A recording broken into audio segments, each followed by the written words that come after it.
Hello, weirdlings, patrons, and casual observers. Today, I would like to chat about Easter and Beltaine. The majority of the world today reckons the calendar based on Pope Gregory VIII's modification of the Julian calendar. This came about in 1582 Common Era. If you research this, the answer given for this calculation is that the leap years needed to be modified. The rest of the story here is that the Nicene Council needed to stop the backwards progression of Easter. So they fixed its timing to the solar year in 325 Common Era. Personally, I use two calendars, the common one known and used by everyone, and the lunar solar calendar that my pre-Christianized ancestors would have used. All too frequently, I hear people say the ancient Germanic tribes only had 3 seasons and anywhere from 4 to 6 tides or seasonal reckonings, thus allowing them to deny the validity of the wheel of the year with 8 tides. As such, many either don't acknowledge either Easter or May Day, which is Celtic Beltaine, as heathen holidays at all. Yet we have accounts that suggest otherwise. Tacitus in Germania, chapter 26, relates upon the Germanic seasons when he says, "They vary their fields year by year, and there is land to spare. For with the fertility and abundance of soil, they do not strive in labor to plant orchards, divide up their pasture, or irrigate gardens. Only the land's grain harvest is claimed. Accordingly, they do not divide the year itself into as many constituent parts. Winter, spring, and summer have both concept and name, but they know neither the name nor the products of autumn." Mind you, the soil had been used during this period less intensively, but more extensively. Tacitus notes in the passage above on crop rotation and fallow. So the soil has not been stressed by salinization through irrigation or the soil erosion of deforestation. However, beyond this land management observation, the account is rooted in the difference between Roman and Germanic calendar or time reckoning. Now, Bede, writing in his De Temporum Ratione, chapter 15, relates in regards to the English people, quote, "Whenever it was a common year, they gave each season of the year 3 lunar months. Further, they originally divided the full year into 2 seasons, namely winter and summer, assigning the 6 months whose days are longer than the nights to summer, then the other 6 to winter. First, there are 12 lunar months per year, regardless if one counts them by the new moon or the full moon.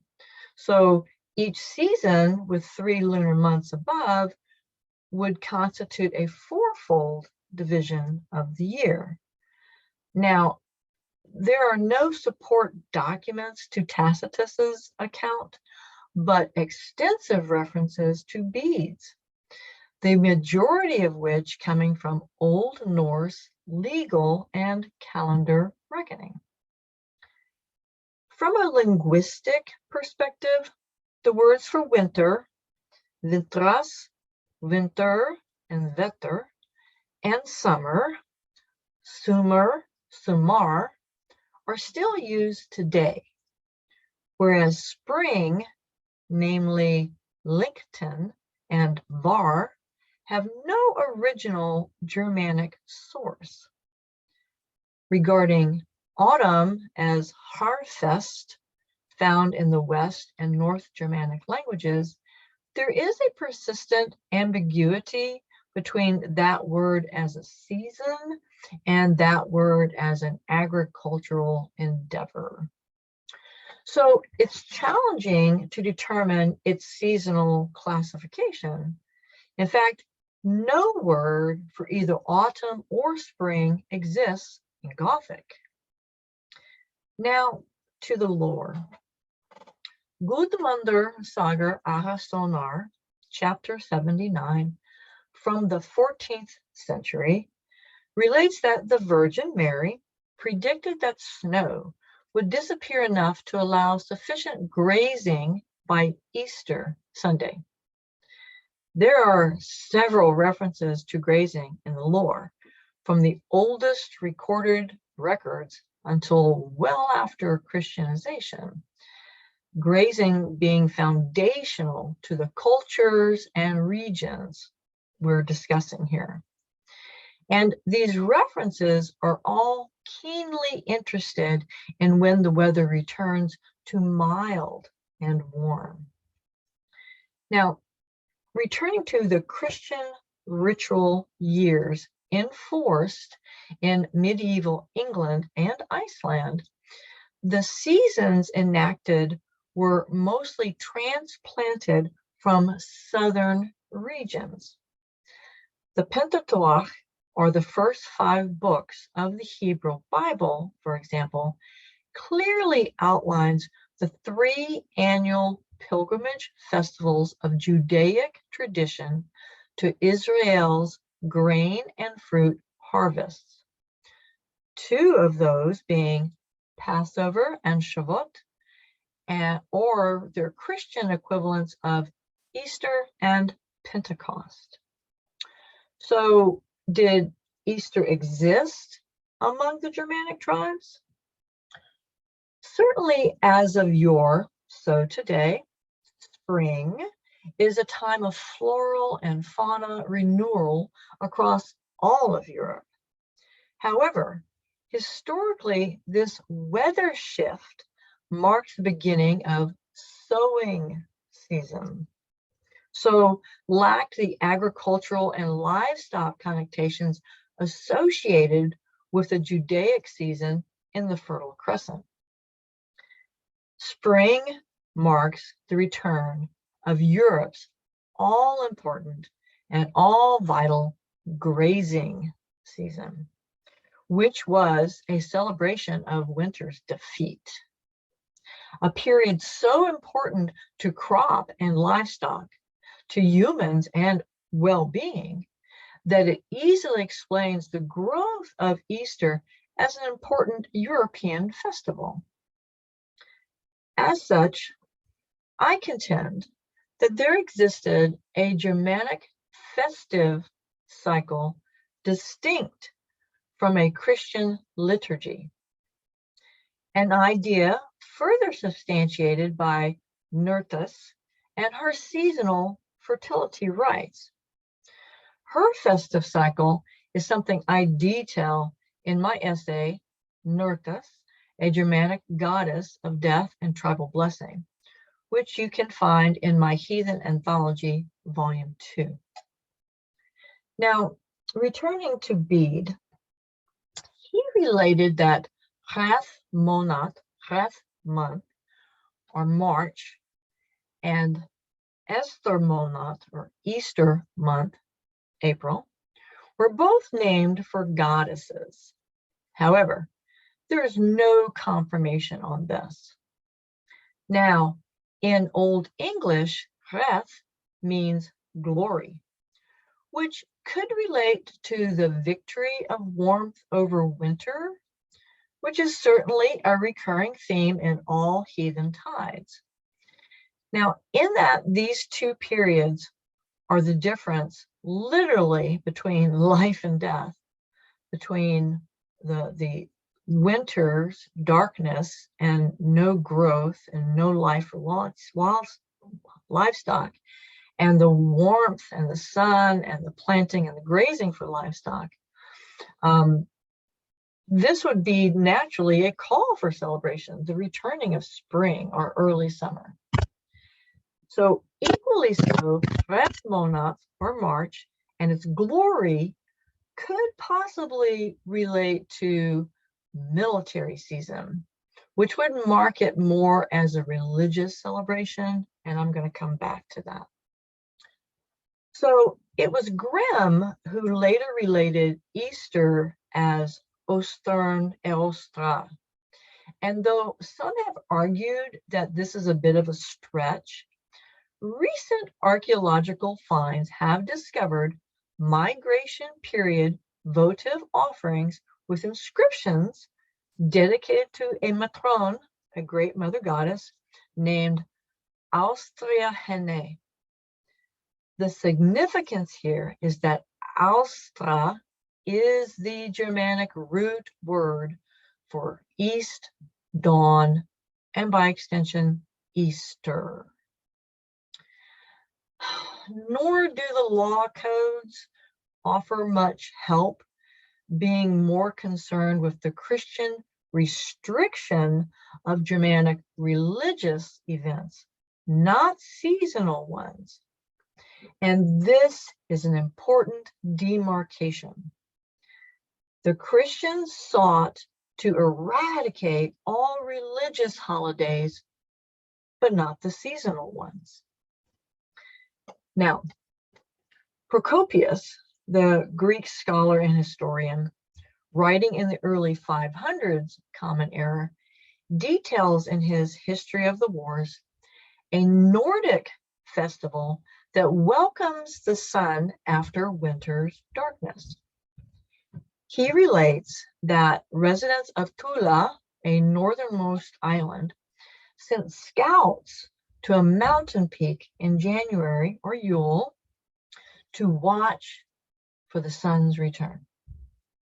Now, from a geographic perspective, that would have been after 40 plus days absence of the sun during winter.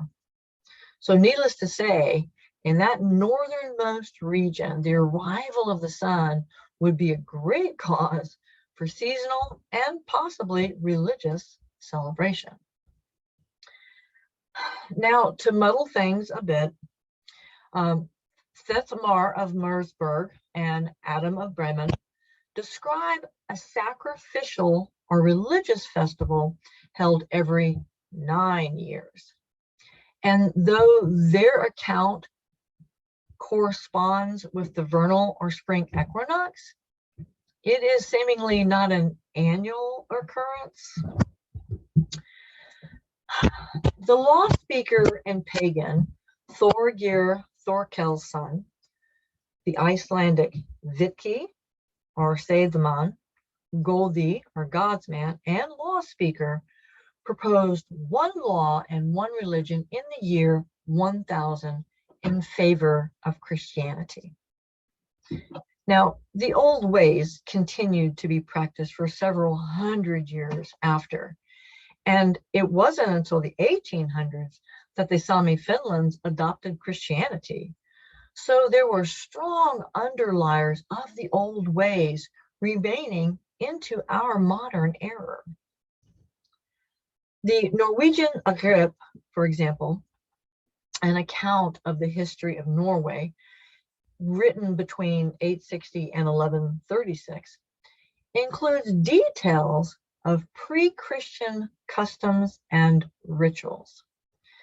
Chapter 19 specifically relates, quote, during the 5 years in which Olafur Tryggvason bore the title of king in Norway, he converted 5 countries to Christianity: Norway, Iceland, Shetland, Orkney, and fifthly, the Faroe Islands.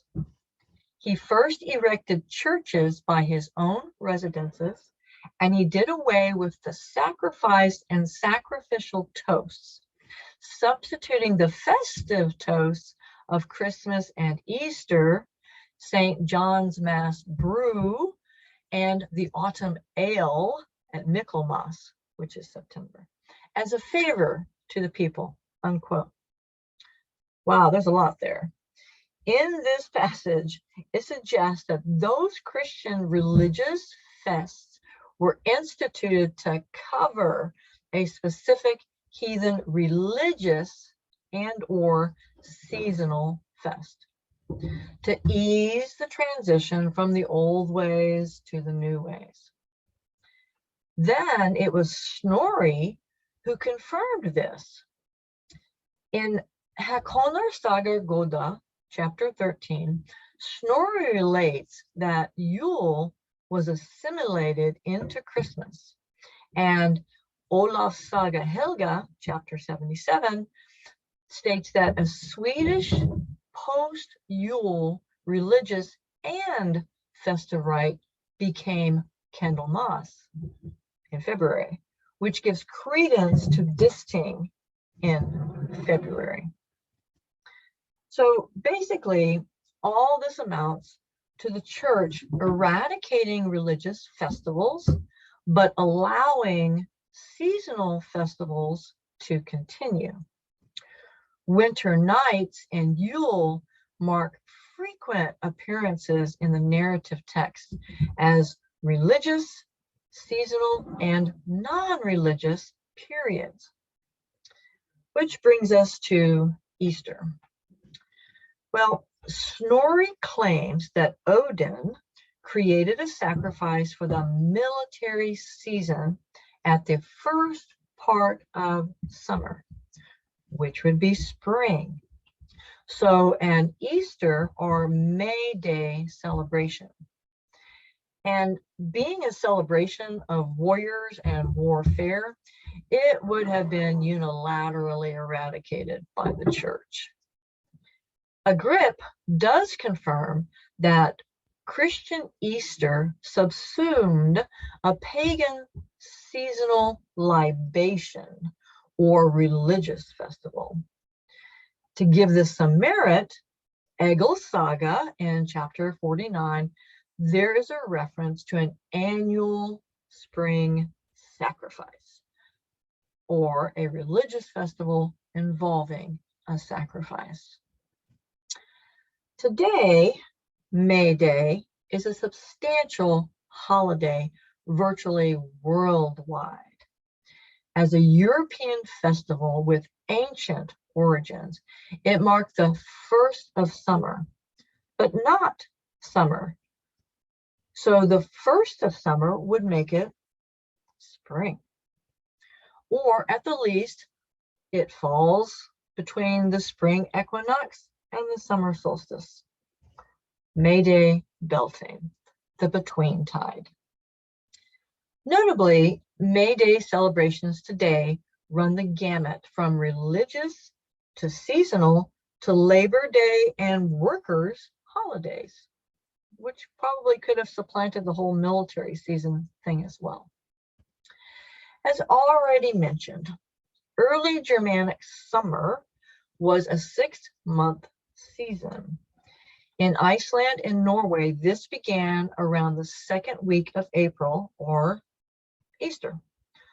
Also from several Middle English texts, we find frequent references to summer starting around the second week of April. These references are generally given as pleasant days and mild days of blossom and plenty. Certainly sounds like spring, Easter, Beltaine. Now further, in medieval literature, it clearly equates springtime to love.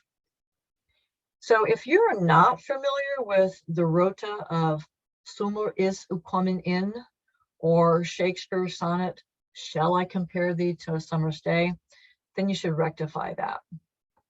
These are but two examples of many that mention spring, even though it is called summer. In fact, spring, where we're at right now, was considered a time of dreams, or as I say, dream visions. Literally, an entire season dedicated to the ethereal and otherworldly encounters. Examples of this are clearly and readily found in Alcuin's Conflict of Spring and Winter, in Gouldford's The Owl and the Nightingale, or Langland's Piers Plowman, or Clanvaux's The Cuckoo and the Nightingale, and many, many others, all of which attest to May, May Day, Beltaine, fairies, otherworld beings, visionary space, liminal space, and those encounters that suspend time and space related to high-minded knowledge acquired through sitting out. We say their practice. The calendar information passed down from my family, for example, also confirms this. It marks Beltaine as the tide of double fastness, or of two sacred spaces. It is a double sphere that allows the penetration of time and space for faith bearers. Bottom line, there is far more in the lore that we do not know than we know, but mostly because so few of us learn the language to read these texts in their original, to study the cultural ramifications of that language, and so arrive at a deeper understanding on how the ancestors thought regarding such matters. All coupled, certainly, with archaeological finds, which brings a confirmation of enriched validation to one's individual research and our collective sharing of the same. Bright May Day, our Beltane blessings upon you. Until next time, may you be happy, may you be healthy, and may you be whole.